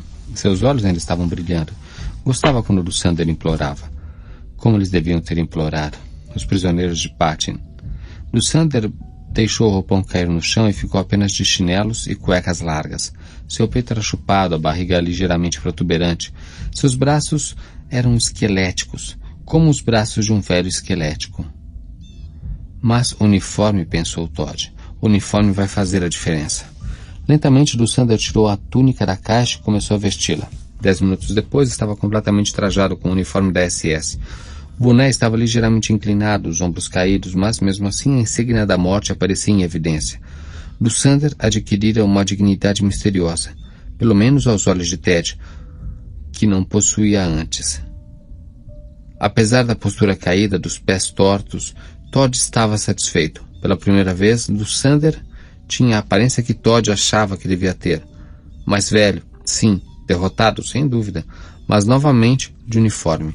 Não um velho desperdiçando seus últimos anos de vida assistindo Lawrence Welk numa porcaria de TV preto e branca, com papel alumínio nas pontas da antena, mas Kurt Dusander, o demônio sanguinário de Patchen. Quanto a Dusander, sentia mal-estar, desconforto e uma sensação ligeira e dissimulada de alívio. Até certo ponto desprezava esse último sentimento, reconhecendo-o, entretanto, como um indicador mais verdadeiro do domínio que o garoto exercia sobre ele. Era prisioneiro do garoto e cada vez que conseguia sobreviver a mais uma humilhação, cada vez que sentia aquele ligeiro alívio, o poder do menino crescia. Apesar de tudo, estava aliviado. Era apenas pano, botões e colchetes, e era uma falsificação. A braguilha era de zíper, deveria ser de botões. O distintivo do posto estava errado. A costura era mal feita, as botas uma imitação barata de couro. Afinal, era apenas um uniforme de má qualidade e não o incomodava tanto, não é? Não. Ele... Endireite o boné, disse Todd alto. Dusander olhou para ele estarrecido. Endireite o boné, soldado. Dusander obedeceu, dando inconscientemente aquela ligeira rodada final insolente, que fora característica dos seus Oberleutnants. E, bem ou mal, aquilo era o uniforme de um Oberleutnant. Junte os pés. Fez isso juntando os saltos numa batida rápida e vigorosa, fazendo a coisa certa sem refletir, fazendo como se os intermediários, ou se os anos intermediários, tivessem caído junto com o roupão. Actung. Pedir atenção bruscamente e por um instante Todd ficou com medo. Sentia-se como o aprendiz de feiticeiro que dera vida às vassouras, mas não tivera sabedoria suficiente para reverter a situação. O velho que vivia em distinta pobreza desaparecera. Dusander estava de volta. Então seu medo foi substituído por uma sensação entorpecente de poder. Meia volta, vou ver. Dusander girou elegantemente, esqueceu o Bourbon e esqueceu o tormento dos 4 últimos meses. Ouviu seus saltos juntarem-se novamente enquanto fitava o fogão cheio de gordura. Além do fogão, via o longínquo desfile da academia militar onde aprendera sua profissão de soldado. Meia volta, vou ver. Virou-se novamente, não executando a ordem tão bem dessa vez, perdendo um pouco o equilíbrio. No passado teria sido uma falta e teria recebido uma bengalada na barriga, fazendo-o expelir o ar de maneira forte e agoniada. No íntimo sorriu um pouco. O garoto não conhecia todos os hábitos. Realmente não. Agora marche, gritou Todd. Seus olhos reluziam, irados. Dusander relaxou de novo. Seus ombros curvaram-se para a frente. Não, disse. Por favor. Marche, vamos. Vamos, estou mandando. Com um barulho abafado, Dusander começou a marchar ao longo do linóleo desbotado do chão da cozinha. Deu meia volta para não ir de encontro à mesa e depois novamente, ao se aproximar da parede. Seu rosto estava ligeiramente inclinado para cima e inexpressivo. Suas pernas levantavam sem controle e depois caíam no chão, fazendo a louça barata tremer no armário em cima da pia. Seus braços moviam-se descrevendo pequenos arcos. A imagem das vassouras andantes voltou à mente de Todd e com ela o pavor. De repente, percebeu que não queria que Dusander se divertisse nem um pouco com aquilo e que talvez, simplesmente talvez, quisera fazer Dusander parecer mais cômico do que autêntico. No entanto, de alguma forma, apesar da idade do homem e dos móveis baratos da cozinha, ele não parecia nem um pouco cômico. Estava apavorante. Pela primeira vez, os corpos nas valas e os crematórios pareceram reais a Todd. As fotografias de braços, pernas e torsos amontoados, brancos como a neve, sob a fria chuva da primavera da Alemanha, não eram teatrais como uma cena de filme de terror. Uma pilha de corpos de manequins de lojas de departamentos que seriam recolhidos pelos carpinteiros e contra regras depois que a cena tivesse sido filmada. Mas simplesmente um fato real. Assombroso, inexplicável e maléfico. Por um instante parecia que podia sentir o cheiro levemente enfumaçado de decomposição. O terror aumentou. Pare, gritou. Dusander continuava a marchar, os olhos vazios e distantes. Sua cabeça erguera-se mais ainda, fazendo os pés de galinha de seu pescoço esquelético se esticarem, inclinando o queixo num ângulo arrogante. Seu nariz fino como uma lâmina parecia obsceno. Todd sentiu suor nas axilas. Pare, gritou. Dusander deteve-se. O pé direito parou na frente e o esquerdo subiu e em seguida desceu ao lado do outro, fazendo o som de um pistão. Por um momento, a fria falta de expressão permaneceu em seu rosto, autômato, irracional. Depois, foi substituída pela confusão. A confusão seguiu-se à derrota. Dussander estremeceu. Todd respirou aliviado e por um instante ficou furioso consigo. Afinal, quem manda aqui? Então sua autoconfiança invadiu-o de novo. Sou eu quem manda, sou eu. E é melhor ele não esquecer. Começou a sorrir novamente. Muito bom, mas com um pouco mais de prática acho que vai melhorar bastante. Dussander ficou mudo, ofegante, a cabeça baixa. Agora pode tirar, acrescentou Todd generosamente. E não pôde evitar perguntar-se se realmente queria que Dussander vestisse aquilo novamente. Por alguns segundos. 7. Janeiro de 1975. Todd saiu do colégio sozinho após o último sinal, pegou sua bicicleta e desceu a rua pedalando em direção ao parque. Encontrou um banco vazio, desceu o descanso da Sweeney e tirou o boletim do bolso. Olhou em volta para ver se havia algum conhecido por perto, mas as únicas pessoas à vista eram 2 alunos do 2º grau namorando perto do lago e uma dupla de bêbados de aspecto decadente que passavam uma sacola de papel um para o outro. Droga de bêbados imundos, pensou, mas não eram os bêbados que o aborreciam. Abriu o boletim. Inglês, C. História da América, C. Ciências, D. A comunidade, você, B. Francês elementar, F. Álgebra, F. Olhava fixamente as notas sem acreditar. Sabia que seriam ruins, mas aquilo era um desastre. Talvez seja melhor assim, disse uma voz interior repentinamente. Talvez tenha até feito de propósito, porque uma parte de você quer que isso acabe. Precisa que acabe, antes que algo de mal aconteça. Descartou o pensamento com vigor. Nada de mal iria acontecer. Dussander estava sob seu domínio, completamente sob seu domínio. O velho achava que um dos seus amigos, ou melhor, que um dos amigos de Todd tinha uma carta, mas não sabia qual. Se alguma coisa acontecesse com Todd, qualquer coisa, a carta chegaria à polícia. No início chegou a pensar que Dussander tentaria de qualquer maneira. Agora estava velho demais para fugir, mesmo com uma vantagem na largada. Está sob controle, droga. Sussurrou Todd e depois deu um murro na perna, fazendo o músculo enrijecer-se. Falar sozinho era uma merda. Os malucos falam sozinhos. Adquiri o hábito nas últimas 6 semanas, mais ou menos, e parecia incapaz de abandoná-lo. Já surpreendera várias pessoas olhando-o com estranheza por isso. Algumas eram seus professores, e o babaca do Bernie Everson tinha lhe perguntado se estava ficando pirado. Todd por pouco não dera um soco na boca do viado, mas esse tipo de coisa, brigas, socos e pontapés, não é bom. É o tipo de coisa que dava à pessoa uma imagem ruim. Falar sozinho era ruim, certo, está bem, mas... Os sonhos também são ruins, sussurrou. Dessa vez nem chegou a perceber. Ultimamente os sonhos andavam mesmo muito ruins. Nos sonhos estava sempre de uniforme, embora os tipos variassem. Às vezes o uniforme era de papel e estava em fila junto com os outros homens desolados. O cheiro de queimado empesteava o ar e podia ouvir o barulho irregular do bulldozer. Então Dussander percorria a fila apontando alguns. Esses ficavam. Os outros marchavam a caminho dos crematórios. Alguns esperneavam e lutavam, mas a maioria estava subnutrida demais, exausta demais.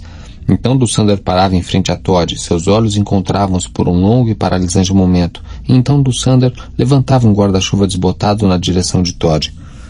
Levem esse para o laboratório, dizia Dussander no sonho. Seus lábios retraíam-se revelando os dentes falsos. Levem esse garoto americano. Em outro sonho, usava um uniforme da SS. A superfície de suas botas brilhava como um espelho. A insígnia da morte e os trovões resplandeciam, mas estava no meio do Boulevard Santo Donato e todos olhavam. Começavam a apontar, alguns começaram a rir, outros pareciam chocados, irados ou revoltados. Nesse sonho, um carro velho freava bruscamente com um chiado e Dussander olhava-o lá de dentro. Um Dussander que parecia ter 200 anos de idade, quase uma múmia. A pele como um papel de pergaminho amarelado. Conheço você, gritou Dussander do sonho estridente. Olhou para os espectadores em volta e novamente para Todd. Você era o responsável por Patton. Olhem todos. Esse é o demônio sanguinário de Patton, o eficiente especialista de Himmler. Vou denunciá-lo, assassino. Vou denunciá-lo, carrasco. Vou denunciá-lo, assassino de crianças. Vou denunciá-lo. Já em outro sonho usava um uniforme listrado de prisioneiro e era levado por um corredor de pedra por 2 guardas que pareciam seus pais. Ambos usavam salientes braçadeiras amarelas com a estrela de Davi. Seguia-os logo atrás um oficial que lia o livro do Deuteronômio. Todd Olhava para trás, por sobre o ombro, e via que o oficial era do Sander e estava usando a túnica negra de um oficial da SS. No final do corredor de pedra, portas duplas se abriam para um quarto octogonal com paredes de vidro. Havia um tablado no centro do quarto. Atrás das paredes de vidro, havia filas de homens e mulheres descarnados, todos nus, que olhavam com a mesma expressão melancólica e apática. Em cada braço, havia um número azul. Está bem, murmurou Todd para si mesmo. Tudo bem, tudo sob controle. O casal que namorava perto do lago olhou-o de relance. Todd encarou-os, furioso, desafiando-os a dizerem alguma coisa. Finalmente olharam para o outro lado. O garoto estava rindo? Todd levantou-se, enfiou o boletim no bolso da calça e montou na bicicleta. Desceu a rua pedalando até uma farmácia a 2 quadras dali. Comprou um vidro de removedor de tinta e uma caneta de escrita fina de carga azul. Voltou para o parque. O casal de namorados foi embora, mas os bêbados ainda estavam lá empesteando o ar. Mudou a nota de inglês para B, de História da América para A, de Ciências para B, de Francês Elementar para C e de Álgebra para B. Apagou o B de Comunidade e Você e escreveu de novo para que o boletim ficasse com aspecto uniforme. Uniformes, certo. Não tem importância, sussurrou. Isso os deterá, tudo bem. Certa noite no final do mês, quando já passava de 2 horas, Kurt do Sander acordou lutando com a roupa de cama, arfando e gemendo, numa escuridão opressiva e aterrorizante. Sentia-se quase sufocado, paralisado de medo. Era como se tivesse uma pesada pedra em cima do peito e receava estar tendo um infarte. Tateava na escuridão procurando o abajur lateral e quase o derrubou da mesinha de cabeceira ao acendê-lo. Estou em meu quarto, pensou. Na minha própria cama, aqui em Santo Donato, aqui na Califórnia, aqui na América. Olhe, as mesmas cortinas marrons na mesma janela, as mesmas estantes cheias de brochuras baratas da livraria da Soren Street. O mesmo tapete cinza, o mesmo papel de parede azul. Nada de infarte, nada de selva, nada de olhos. Mesmo assim, o terror estava preso a ele como uma pele de animal mal cheirosa, e seu coração continuava acelerado. O sonho voltara. Sabia que voltaria mais cedo ou mais tarde se o garoto continuasse. O garoto desgraçado. Achava que a carta de proteção do garoto era apenas um blefe. E não muito bom. Algo que tirara dos programas de detetives da TV. Em que amigo confiaria para entregar carta tão significativa? Em nenhum. A verdade é essa. Assim achava, se pudesse ter certeza. Suas mãos com artrite fecharam-se dolorosamente e em seguida abriram-se com lentidão. Pegou um maço de cigarros em cima da mesa e acendeu um, riscando o fósforo no pé da cama. Os ponteiros do relógio marcavam 2h41. Não conseguiria mais dormir naquela noite. Tragou a fumaça e soltou-a, tossindo numa série de espasmos violentos. Não dormiria mais, a menos que descesse e tomasse uns 2 drinks, ou 3. Bebera demais nas últimas 6 semanas. Não era mais um jovem que podia virar um atrás do outro, como fazia quando era oficial em licença em Berlim, em 39, quando o cheiro da vitória estava no ar e por toda parte ouvia-se a voz do Führer. Viam-se seus olhos resplandecentes e imperiosos. O garoto desgraçado. Seja honesto, disse em voz alta, e o som de sua própria voz no quarto quieto o fez estremecer um pouco. Não tinha o hábito de falar sozinho, mas também não era a primeira vez que fazia isso. Lembrava-se de fazê-lo de vez em quando nas últimas semanas em Patton, quando tudo chegara aos ouvidos. E, a leste, o som da ameaça russa aumentava. Primeiro a cada dia, depois a cada hora. Então, era natural que falasse sozinho. Estava estressado e pessoas sob forte estresse geralmente fazem coisas estranhas. Enfiam os testículos nos bolsos das calças, rangem os dentes. Wolf era um grande rangedor de dentes. Ria ao fazer isso. Hoffmann estalava os dedos e tamborilava na coxa, criando ritmos rápidos e intrincados, dos quais parecia totalmente inconsciente. Ele, Kurt do Sander, algumas vezes falava sozinho, mas agora está estressado novamente, disse em voz alta. Teve consciência de que falou em alemão dessa vez. Não falava alemão há muitos anos, mas agora a língua parecia calorosa e confortável. Ninava-o, acalmava-o. Era doce e misteriosa. Sim, está sob forte estresse, por causa do garoto. Mas seja honesto consigo mesmo. É cedo demais para contar mentiras. Não se arrepender totalmente de ter contado tudo. No começo estava apavorado com a ideia de que o garoto não guardasse ou não pudesse guardar segredo. Acabaria contando a algum amigo que contaria a outro que contaria a outros dois. Mas se guardou o segredo esse tempo todo, vai guardar mais tempo. Se eu for preso, ele perde seu livro vivo. É o que sou para ele? Acho que sim. Ficou em silêncio, mas os pensamentos continuaram. Estava solitário. Ninguém sabia o quanto. Às vezes pensava quase seriamente em suicídio.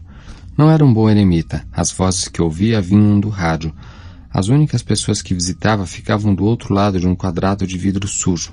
Era um velho e, embora achasse que tinha medo da morte, tinha mais medo de ser um velho sozinho. Sua bexiga às vezes o enganava. Estava a caminho do banheiro quando uma mancha escura se espalhava em sua calça. Com o tempo úmido, suas juntas primeiro latejavam e depois começavam a ranger. E houve dias em que mastigou um vidro inteiro de pastilhas para artrite entre o nascer e o pôr do sol.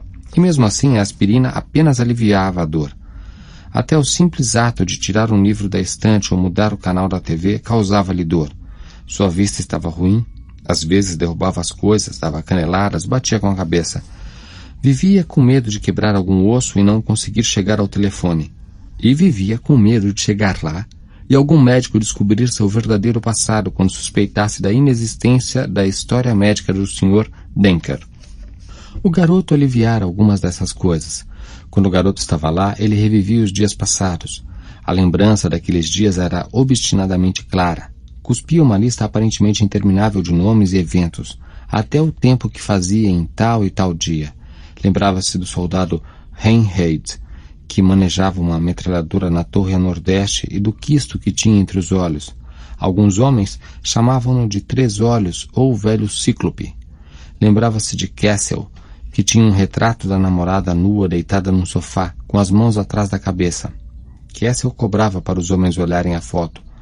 Lembrava-se dos nomes dos médicos e de suas experiências, o início da dor, as ondas cerebrais de homens e mulheres moribundos, retardamento psicológico, efeitos de diferentes tipos de radiação e outras mais, centenas de outras. Achava que falava com o garoto como todos os velhos falam, mas achava que tinha mais sorte que a maioria deles, com plateias impacientes, desinteressadas e grosseiras. Já a sua plateia era eternamente fascinada. Alguns sonhos maus eram um preço muito alto. Amassou o cigarro, deitou-se, olhando para o teto por um momento e depois girou os pés até o chão. Ele e o garoto eram repugnantes. Achava. Alimentavam-se, comiam-se. Se sua própria barriga algumas vezes ficava embrulhada com a comida sinistra, mas rica que compartilhavam a mesa da cozinha, como ficaria a do garoto? Dormia bem? Talvez não. Ultimamente, Dussander achava que o garoto estava um pouco pálido e mais magro do que quando entrara na sua vida. Atravessou o quarto e abriu a porta do armário. Empurrou alguns cabides para a direita, esticou o braço na penumbra e tirou o uniforme falso. Parecia um vulto pendurado em sua mão. Tocou-o com a outra mão. Tocou-o e jogou-o no chão. Depois de muito tempo, apanhou-o e vestiu-se, colocando-o devagar, sem olhar no espelho até que estivesse completamente abotoado e afivelado, e a falsa braguilha fechada. Olhou-se no espelho, então, e balançou a cabeça. Voltou para a cama, deitou-se e fumou outro cigarro. Quando terminou, sentia sono de novo. Apagou a luz, sem acreditar que pudesse ser tão fácil. Mas 5 minutos depois estava dormindo. Dessa vez não teve sonhos. 8. Fevereiro de 1975. Após o jantar, Dick Bolden ofereceu um conhaque que Dussander particularmente achava detestável. Mas, obviamente, sorriu e elogiou-o com exagero. A esposa de Bolden serviu ao garoto chocolate maltado. Ele ficara estranhamente quieto durante toda a refeição.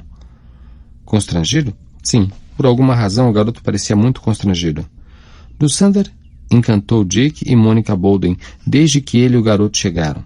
Todd dissera aos pais que a vista do Sr. Denker estava muito pior do que parecia. O que fazia o pobre Sr. Denker precisar de um cão-guia? Pensou Dussander com frieza. Porque aquilo explicava todas as leituras que o garoto supostamente vinha fazendo. Dussander fora muito cauteloso em relação àquilo e achava que não cometera nenhum deslize. Usou seu melhor terno. E, embora a noite estivesse úmida, sua artrite estava bastante amena. Nada além de uma pontada ocasional. Por algum motivo absurdo, o garoto pedira que deixasse o guarda-chuva em casa, mas Dussander insistira em levá-lo.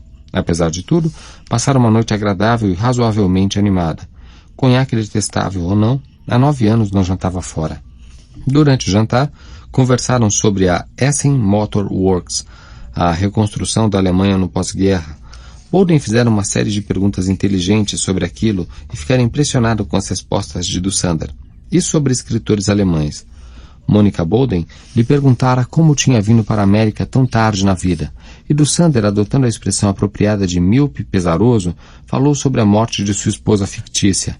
Monica Bolden derreteu-se em palavras consoladoras, e, segurando o conhaque absurdo, Dick Bolden disse: "Se for uma coisa muito pessoal, Sr. Denker, por favor não responda.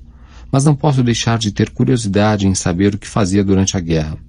O garoto contraiu-se ligeiramente. Dussander sorriu e tateou procurando cigarros. Podia vê-los perfeitamente bem, mas era importante não cometer o menor deslize. Mônica colocou-os em sua mão. "Obrigado, gentil senhora. O jantar estava esplêndido. É uma requintada cozinheira. Minha própria esposa nunca fez nada melhor." Mônica agradeceu e parecia extasiada. Todd olhou-a irritado. "Não é de modo algum pessoal", disse Dussander, acendendo seu cigarro e virando-se para Bolden. "Fiquei na reserva a partir de 1943, como todos os homens capazes, mas velhos demais para estarem na ativa. Nessa época, as perspectivas eram muito ruins para o Terceiro Reich e para os loucos que o criaram. Um louco em particular, claro." Apagou o fósforo e manteve-se solene. "Houve um grande alívio quando a maré virou contra Hitler. Grande alívio. É claro", e olhou para Bolden com franqueza, de homem para homem, que ninguém expressava tal sentimento. Não em voz alta. "Imagino que não", Bolden concordou. "Não", Dussander repetiu gravemente. "Não em voz alta. Lembro-me de uma vez quando 4 ou 5 de nós, todos amigos, paramos num Ratskeller local após o trabalho para um drink. Naquela época, nem sempre havia schnapps, nem mesmo cerveja, mas naquela noite, por acaso, havia os dois. Todos nós conhecíamos há mais de 20 anos. Quer dizer, nós nos conhecíamos há mais de 20 anos. Um membro de nosso grupo, Hans Hasler, mencionou de passagem que talvez o Führer tivesse sido mal aconselhado para abrir um segundo fronte contra a Rússia. Eu disse: "Hans, pelo amor de Deus, cuidado com o que você fala." Oh, pobre Hans, ficou pálido e mudou logo de assunto. No entanto, 3 dias depois, foi-se. Nunca mais o vi. Pelo que eu saiba, ninguém que estava sentado naquela mesa naquela noite viu mais o pobre Hans. "Que horror", disse Mônica tensa. "Mais conhaque, Sr. Denker?" "Não, obrigado." Sorriu para ela. A mãe de minha esposa tinha um ditado que dizia: "Nunca exagere o sublime." Todd franziu mais ainda a testa, pequena e tensa. "Acha que foi mandado para um daqueles campos?" perguntou Dick. "Seu amigo Hassler?" "Hassler", corrigiu Dussander polidamente. Ficou sério. "Muitos foram. Os campos serão a vergonha do povo alemão nos próximos 1000 anos. São o verdadeiro legado de Hitler." "Acho isso cruel demais", disse Bolden, acendendo o cachimbo e soltando uma baforada sufocante. De acordo com o que li, a maioria do povo alemão não tinha ideia do que estava acontecendo. Os habitantes vizinhos de Auschwitz achavam que aquilo era uma fábrica de salsichas. Oh, que horror! Mônica fez uma careta que pedia ao marido que parasse por ali. Então virou-se para Dussander sorrindo. "Amo o cheiro de cachimbo." "E o senhor, Sr. Denker?" "Realmente gosto muito, minha senhora", disse Dussander. Estava com uma vontade quase insuportável de espirrar. Bolden, de repente, esticou o braço por cima da mesa e segurou o ombro de Todd. Ele deu um pulo. "Você está muito calado hoje, filho. Sente-se bem?" Todd ofereceu um sorriso peculiar que parecia dividido entre seu pai e Dussander. "Estou bem." "Não esqueça que já ouvi a maioria dessas histórias." "Todd", Mônica repreendeu-o. "Isso não é. O menino está apenas sendo honesto", disse Dussander. "Um privilégio que os meninos têm, e do qual os adultos geralmente têm que abrir mão, não é, Sr. Bolden?" Dick riu e concordou. "Talvez Todd pudesse me acompanhar até em casa agora", disse Dussander. "Imagino que precisa estudar." "Todd é um aluno muito inteligente." Mônica falou quase automaticamente, olhando para Todd com um certo embaraço. "Geralmente só tira As e Bs. Tirou um C no último trimestre, mas prometeu melhorar a nota de francês no boletim de março. Não é, Todd, querido?" Todd ofereceu o sorriso peculiar novamente e balançou a cabeça. "Não precisa ir caminhando", disse Dick. "Será um prazer levá-lo de carro até sua casa." "Gosto de caminhar para pegar um pouco de ar puro e fazer exercício", disse Dussander. "Verdade, faço questão, a menos que Todd prefira não ir." "Não, Também gostaria de andar um pouco, respondeu Todd, e seus pais sorriram radiantes. Estavam quase na esquina da casa de Dussander quando ele quebrou o silêncio. Chovia um pouco e Dussander segurava o guarda-chuva sobre os dois. Mesmo assim, sua artrite estava calma, adormecida. Era impressionante. Você está que nem em artrite, disse ele. Todd levantou a cabeça. Hein? Vocês não tiveram muito a dizer esta noite. O que aconteceu com sua língua, garoto? O gato comeu? Ou foi o passarinho? Nada, murmurou Todd. Dobraram a esquina e desceram a rua de Dussander. Acho que posso adivinhar, disse Dussander com uma ponta de malícia. Quando veio me buscar, estava com medo que eu cometesse um deslize.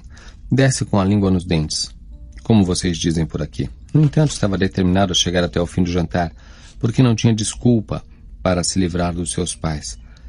Agora está desconcertado porque tudo deu certo, não é verdade? E daí? Todd sacudiu os ombros mal-humorado.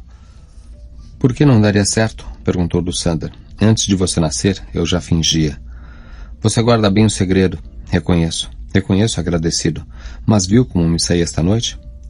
Encantei-os. Encantei-os. Todd de repente explodiu. Não precisava fazer isso. Dussander parou completamente, olhando o menino. Não precisava fazer isso? Não? Achei que queria isso, garoto. Tenho certeza que não vão se opor a você... que você venha ler para mim. Está tomando as coisas como certas, disse Todd áspero. Talvez já tenha tudo o que queira do senhor. Acha que alguém está me forçando a vir na sua casa nojenta e ver você entornar bebida igual aqueles bêbados velhos e maltrapilhos que perambulam nas estações velhas de trem? É isso que acha? Sua voz aumentar e adquirir um tom fino, dissonante, histérico. Ninguém está me forçando. Se eu quiser, eu venho. Se não quiser, não venho. Abaixe a voz, as pessoas vão ouvir. E daí? Disse Todd. Mas começou a andar de novo. Dessa vez se afastou do guarda-chuva de propósito. Não, ninguém o força, admitiu Dussander. Então arriscou um comentário. Na verdade, será muito bom se você não vier. Acredite, garoto. Não tenho escrúpulos em beber sozinho. De jeito nenhum. Todd olhou com desprezo. Quer que seja assim, não é? Dussander deu apenas um sorriso neutro. Bem, não conte com isso. Haviam chegado à alameda de cimento que levava à varanda de Dussander. Ele vasculhou o bolso procurando a chave do cadeado. A artrite causou uma leve vermelhidão nas juntas dos seus dedos, depois amenizou, aguardando. Agora Dussander achou que havia compreendido o que ela aguardava. Aguardava que ficasse sozinho novamente. Então poderia aparecer. Vou lhe dizer uma coisa, disse Todd. Sua voz estava estranhamente ofegante. Se eles soubessem o que você era, se algum dia eu lhes contasse, eles cuspiriam em você e depois o expulsariam com um pontapé nessa bunda magrela.